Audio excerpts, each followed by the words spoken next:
Welcome to English Pod. My name is Marco. I'm Amira. Hey, Amira, how are you today? I'm doing great. What about you? I'm doing pretty good. I'm excited about this lesson that you have for us today.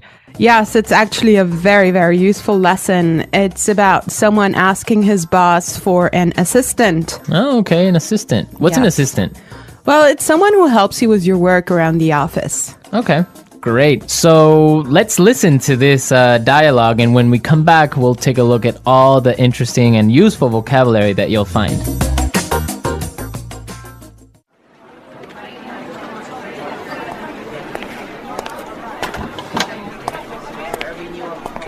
Like I told you before, we just don't have the resources to hire you an assistant. I understand that, but the fact is, we're understaffed. The timing is just not right. The economy's bad, and it's too risky to take on new staff. Yeah, I guess you're right. Here's an idea. What if we hire an intern? She would take some of the weight off my shoulders. She? Yeah, you know, a recent graduate. She could give me a hand with some of these projects, and we could keep our costs down. That sounds reasonable. Let me see what I can do.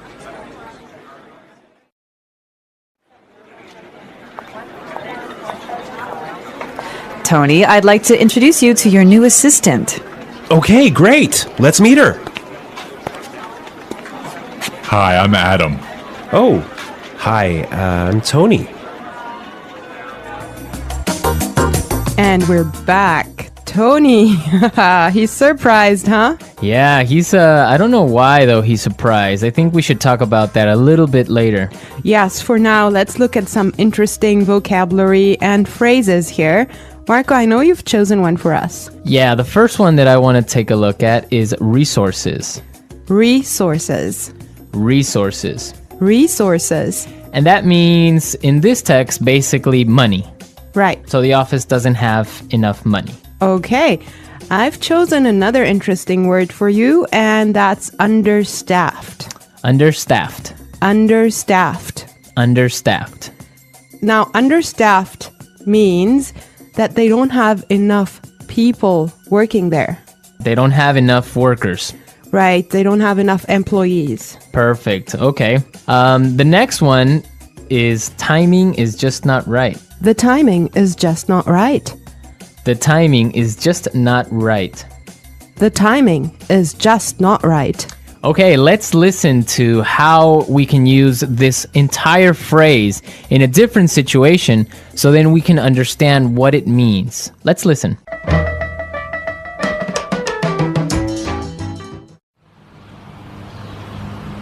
I was going to sell my house, but the timing is just not right. Honey, I think we should have a baby. The timing is just not right.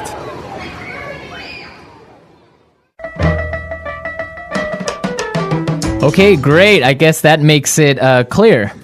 Yes, actually, it's very obvious that it means that it's just not a good time. Right. Perfect. Yeah. I have another interesting phrase for you, which is weight off my shoulders. Weight off my shoulders. Weight off my shoulders. Weight off my shoulders. So, to take weight off my shoulders is another way of saying to help me with my work or to take some of my work away from me. If you have a lot of things to do and I come and help you, that means that I took some of the weight off your shoulders. Yes. Let's look at the next phrase that we have here, and it's give me a hand. Give me a hand. Give me a hand. Give me a hand. Okay, now this is not literal. It's not that I'm gonna give you somebody's hand, right? Let's listen to some examples and then we can come back and explain what it means.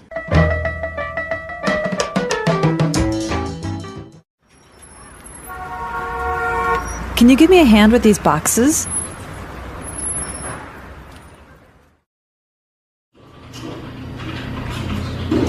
Neil, I'll need you to give me a hand with the sales reports.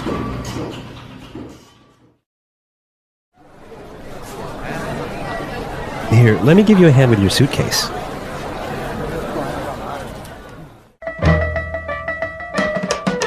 All right. Give me a hand is another way of saying help or to help out.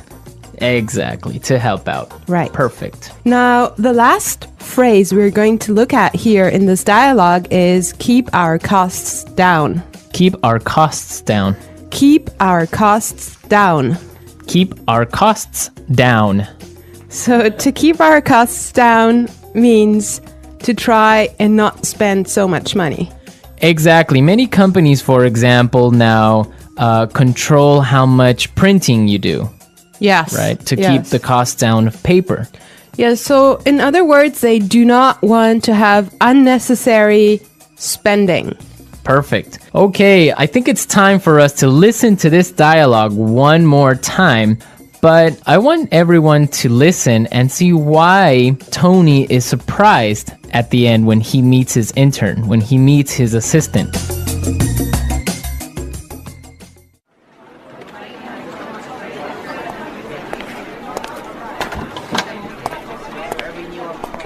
Like I told you before, we just don't have the resources to hire you an assistant.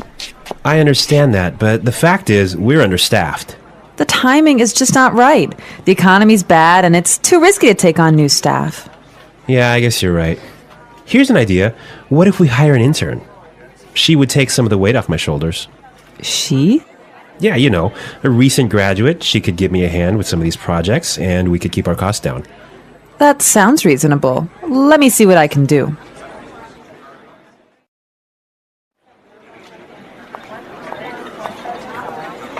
Tony, I'd like to introduce you to your new assistant. Okay, great. Let's meet her. Hi, I'm Adam. Oh, hi, I'm Tony. Well, you know, Marco, I think that Tony was really surprised because he was kind of hoping to have a female intern. Yeah, I think that's exactly what he was expecting. Maybe this guy is a little bit sexist. He thought that an intern should be a girl, but instead he got Adam. Exactly, and it looks like Adam is really big and really tall because he's got that deep voice. Right. An intern, Marco, do you want to elaborate on that? Working at a company with a very low salary or sometimes no salary at all, but what you're gaining is experience and you are learning a lot of things. Everyone who has been an intern or had an intern knows that sometimes they are not treated all that well. Sometimes they just serve coffee or they have to do paperwork. Or like photocopying things. Exactly. Yeah. But some internships are really, really cool and some are really good experiences for learning. Yes, definitely. Actually, I know a friend of mine. She used to work as an intern in one of those really big companies, and she told me that she has gained so much experience doing that. Yeah, I mean, even if you don't get paid, the experience that you get is really good. And that just opens doors for maybe getting another job. Or sometimes the interns get hired by the company to stay because they do such a good job. Yeah, I think that's mostly the case, huh? Yeah, that happened to me once. I started working as an intern, and after 3 months, I was hired by the company. So it does happen, believe So me. you did a good job. Yeah, of course. All right, folks, we're out of time today. I hope that you enjoyed our lesson. Asking for assistance. When people need help, they ask for assistance. This can happen in many situations. You might ask for help when you are lost, when you cannot carry something heavy, or when you do not understand something. It is important to know how to ask for help politely and clearly. When you need assistance, you can start by saying, "Excuse me," or "Can you help me, please?" This shows that you are polite. People are usually happy to help when you ask nicely. For example, if you cannot find a place, you can say, "Excuse me, can you tell me where the bank is?" If you need help carrying a bag, you can say, "Can you help me carry this bag, please?" When someone helps you, it is important to say thank you or I appreciate it. This shows that you are grateful. If you need help but do not know how to ask, it can feel difficult. Learning simple phrases can make it easier. For example, "I need help with this," or "Can you help me, please?" are useful sentences. Remember, Asking for assistance is normal, and people often help each other in daily life. When asking for assistance, it is important to know different ways to express your needs. Sometimes, you may need help in a public place, like a store, a train station, or a hospital. In these situations, using polite language is very important. People are more likely to help you if you ask in a kind and respectful way. You can start your request by using phrases like, "Excuse me," "I'm sorry to bother you," or "Could you help me, please?" These phrases are polite and make the person you are asking feel respected. For example, if you are in a store and cannot find an item, you can say, "Excuse me, could you help me find the bread?" If you are at a train station and are unsure which train to take, you could ask, "I'm sorry to bother you, but could you tell me which train goes to the city center?" These polite phrases make your request clear and respectful. In some situations, you may need to give more information when you ask for assistance. Being clear and specific helps the other person understand your problem. For example, if your phone is not working, you could say, "Excuse me, my phone is not working. Can you help me?" If you do not know how to use a machine, you can say, "Could you please show me how to use this machine?" Giving clear details about your problem makes it easier for people to help you. If you are not sure how to explain your problem, you can start by saying, "I have a problem," or "I need some help." These simple phrases show that you need assistance and encourage others to listen. When asking for help, it is also helpful to pay attention to the situation. If someone looks busy, it is better to wait or find someone else to ask. For example, if you are in a store and a worker is helping another customer, you can wait until they finish. When they are free, you can say, "Excuse me, can I ask for your help?" This shows that you are patient and respectful of their time.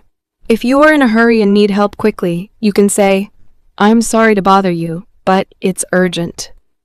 Can you help me, please?" This helps the other person understand that you need help right away. In addition to using polite language, your tone of voice and body language are also important. When asking for help, try to speak clearly and use a calm voice. If you speak too quietly, the person may not hear you. If you speak too quickly, they may not understand you. A clear and calm voice helps others understand what you need. Your body language also sends a message. If you smile and make eye contact, you show that you are friendly and polite. If you look angry or impatient, the other person may not want to help you. Being polite with both your words and actions makes it easier for others to respond positively to your request. Sometimes people may not be able to help you, and that is okay. If someone says, "I'm sorry, I can't help you," you can thank them anyway by saying, "Thank you for your time." It is also a good idea to try asking someone else. For example, if you ask a stranger for directions and they do not know, you can politely ask another person. Being patient and polite increases your chances of getting the help you need. If you are in a place with many workers, like a store or a hospital, it is usually easy to find someone else who can assist you. When you receive help, always remember to show gratitude. Saying thank you or "I really appreciate it" shows that you value the other person's kindness. If someone gives you detailed help, you can say, "Thank you so much for your help," or "I really appreciate your assistance." If the help was quick but useful, you can simply say, "Thanks a lot." Being thankful encourages people to continue helping others. It also leaves a good impression and shows that you are polite and respectful. Asking for assistance is a useful skill in daily life. Whether you need help finding a location, understanding instructions, or solving a problem, knowing how to ask politely and clearly makes communication easier. It also helps you build better relationships with people around you. By using polite phrases, giving clear details, being patient, and showing gratitude, you can ask for assistance in a respectful and effective way. When asking for assistance, it is important to understand that different situations may require different ways of requesting help. In everyday life, you might need help in various places, such as a supermarket, a bus stop, a school, or even on the street. Knowing how to ask for assistance in different situations makes you feel more confident and helps you communicate effectively. It is also important to recognize that the way you ask for help may change depending on who you are speaking to. For example, when asking a stranger for help, you may want to be more formal and polite. When asking a friend or family member, you can be more casual and relaxed. Understanding these differences will help you navigate different social situations more easily. When you ask for help from someone you do not know, it is best to use formal and polite language. Starting with phrases like, "Excuse me, I'm sorry to bother you," or "Could you help me, please?" shows respect and makes the person more willing to assist you. For instance, if you are in a supermarket and cannot find a product, you could ask an employee, "Excuse me, could you please tell me where the milk is?" If you are lost in a new city, you might stop someone on the street and say, "I'm sorry to bother you, but could you help me find the train station?" These polite expressions make your request sound kind and respectful, which increases the chances that the other person will be happy to help. When you are asking for help from someone you know, you can use more casual and simple phrases. For example, if you are at home and need help moving a heavy box, you can say to a family member, "Hey, can you help me with this box?" If you are working on homework and have a question, you might ask a friend, "Can you explain this to me?" In these familiar situations, it is not always necessary to be very formal, but it is still important to be polite. Adding words like "please" and "thanks" makes your request friendlier and shows that you appreciate their help. For example, you could say, "Can you help me with this, please?" Or after receiving help, "Thanks a lot for your help." Sometimes, you may need to ask for help in situations where people are very busy, such as in a hospital, at a busy store, or in a crowded place. In these cases, it is especially important to be clear and direct while still being polite. If you are in a hospital and need help finding a doctor's office, you could say to a staff member, "Excuse me, I need to find Dr. Smith's office. Can you help me, please?" If you are at a busy restaurant and need assistance, you could say to a waiter, "I'm sorry to bother you, but could I get some water, please?" Being clear and polite helps the other person understand your needs quickly, even when they are busy. In some situations, you might need to ask for help in an emergency. When there is an emergency, it is important to speak clearly and quickly so that others understand the seriousness of the situation. For example, if someone is hurt, you can say, "Help. Someone is injured. Please call an ambulance." If you see a fire, you might say, "There's a fire. Please call the fire department." In emergencies, people understand that you must speak directly and urgently, so it is okay to be less formal. However, it is still helpful to speak clearly and loudly so that others understand and respond quickly. When you ask for assistance, it is also helpful to use gestures or body language to make your request clearer. For example, if you are asking for directions, you might point to a map or a street to show where you want to go. If you need help lifting something heavy, you could gesture toward the object to show what you need help with. Using gestures along with clear language can make your request easier to understand, especially if the other person does not speak your language well.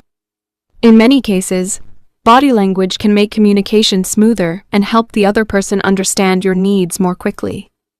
Another important part of asking for assistance is being patient and understanding. Sometimes, the person you ask may not be able to help you immediately. For example, if you ask for help in a store and the worker is busy, they might say, "I'll be with you in a moment." In these cases, it is important to wait politely until they are available. If someone cannot help you at all, you could try asking someone else. For instance, if you ask a stranger for directions and they do not know, you can thank them and ask another person. Being patient and polite makes it easier to get the help you need and leaves a good impression on others. It is also useful to know how to respond when someone offers you assistance without being asked. Sometimes, people notice when you need help and offer it before you ask. For example, if you are struggling to carry a heavy bag, someone might say, "Do you need help with that?"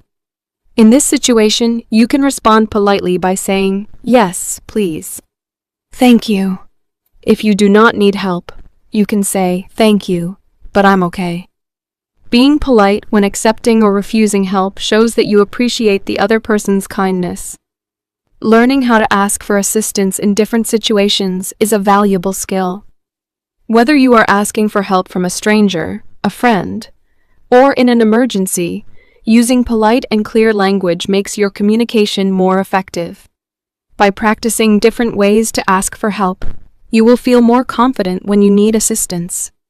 Remember to be polite, use clear language, and show gratitude when someone helps you. These small actions make a big difference in everyday communication and help you build positive relationships with the people around you. When learning to ask for assistance, it is also important to understand how cultural differences can affect the way people give and receive help. In some cultures, people are very open to offering assistance, even without being asked. For example, if you look confused or lost, someone might approach you and say, "Do you need help?" In other cultures, people may wait until you ask for help directly. Understanding these cultural differences can help you feel more comfortable when asking for assistance in different countries or with people from different backgrounds. If you are unsure how to ask, starting with polite and clear phrases like "excuse me" or "could you help me, please?" is always a good choice, no matter where you are. Another important skill when asking for assistance is knowing how to ask follow-up questions. Sometimes, when someone gives you help, their answer may not be completely clear to you. In these situations, it is useful to ask additional questions to get more information. For example, if you ask for directions and someone says, "Go straight and turn left," but you are still unsure, you could ask, "How far should I go straight?" Or is it the first left or the second left? Being able to ask follow-up questions helps you get the help you need more effectively. You can also use phrases like, "Could you explain that again, please?" Or "I'm sorry, I didn't understand. Could you repeat that?" These phrases show that you are listening carefully and want to understand clearly. When asking for assistance, it is also helpful to recognize when to offer help in return. Communication is a two-way process, and just as you may need help sometimes, others may need your help as well. If someone helps you, there may be opportunities for you to assist them later. For example, if a coworker helps you understand a task, you could offer to help them with something else in the future by saying, "Thank you for your help. Let me know if you ever need anything." Offering help in return shows kindness and builds positive relationships with others. Even if you cannot directly repay someone, a sincere "thank you so much for your help" shows that you value their time and effort. It is also useful to know how to ask for assistance when you are using services such as public transportation, customer service, or healthcare. In these settings, you may need to ask for help with specific problems. For instance, at a train station, you could ask, "Could you help me find the right platform, please?" When speaking to customer service, you might say, "I have a problem with my order. Could you assist me?" In a doctor's office, you could ask, "Could you help me understand these instructions?" Using specific language helps people in these roles understand your problem quickly and find a solution. Additionally, being patient and respectful with service workers is especially important, as they often assist many people throughout the day. Sometimes, you may need to ask for assistance in a professional or formal setting, such as at work or school.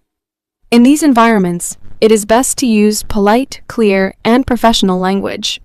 For example, if you do not understand a work assignment, you could ask your manager, "Could you clarify the instructions for this task, please?" If you are a student and need help with an assignment, you could say to your teacher, "I'm having difficulty with this question. Could you explain it to me, please?" Using formal language shows that you are serious and respectful. It is also helpful to show that you have already tried to solve the problem yourself before asking for help. For instance, you might say, "I have tried to solve this, but I'm still confused. Could you help me understand it better?" When asking for assistance, it is also important to be aware of how to respond if the person you ask cannot help you. Sometimes, the person may not know the answer or may be too busy to assist you. If this happens, it is polite to say, "Thank you anyway," or "I appreciate your time." You can then look for someone else who might be able to help. For example, if you ask a store employee where to find an item and they are unsure, you could say, "Thank you anyway. I'll try asking someone else."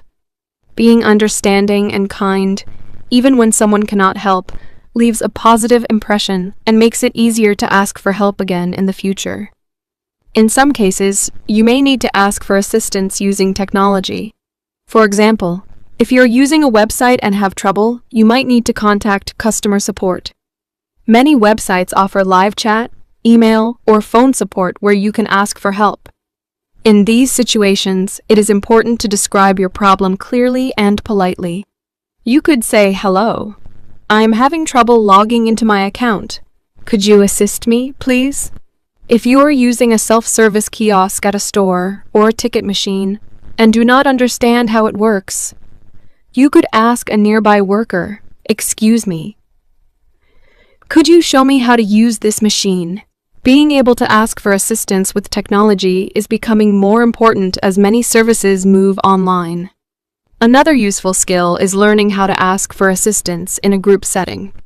Sometimes, you may need help when you are in a meeting, a classroom, or a social gathering. In these situations, it is important to be respectful and wait for the right moment to ask. For example, in a classroom, you could raise your hand and say, "I have a question. Could you help me understand this part, please?"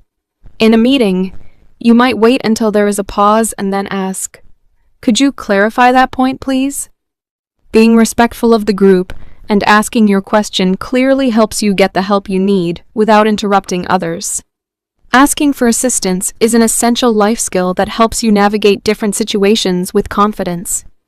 Whether you are asking for directions, seeking help with a problem, or requesting clarification, using polite and clear language makes communication easier. Remember to be patient, respectful, and grateful when others assist you. Practicing these skills in everyday situations will improve your ability to ask for help effectively. Over time, you will become more comfortable asking for assistance and offering help to others, making your interactions smoother and more positive. The English Pod audio review. Listen to the meaning, then say the vocabulary word. Money, Resources. not enough people to do the job. Understaffed. It's not a good time now. The timing is just not right. Remove pressure or stress. Weight off my shoulders.